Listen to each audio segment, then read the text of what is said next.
और भी आपको बताएं कि खुसूसी अदालत इस्लामाबाद ने परवेज़ मुशर्रफ को 2 मई को तलब कर लिया है। मुशर्रफ 13 मई को अदालत आना चाहते हैं, ऐसा कहना है साबिक सदर के वकील के। मजीद जान लेते हैं बोलिए उसके नुमाइंदे फ़ारूक तैयब से। फ़ारूक बताइएगा मजीद क्या तफसीलात हैं इस हवाले से आपके पास।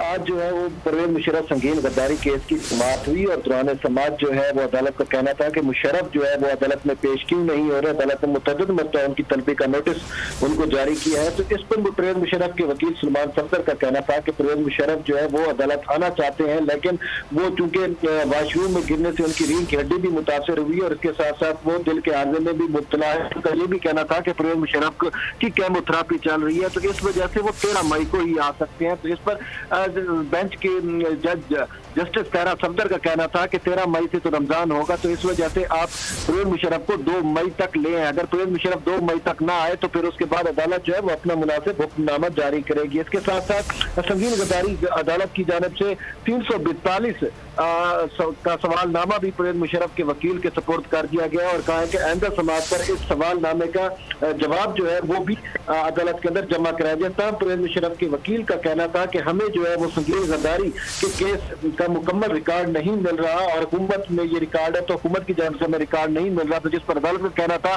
कि आप इस दरखास्त दे दें और वैसे भी रिकॉर्ड हासिल करना आपका काम है, हमारा काम नहीं है।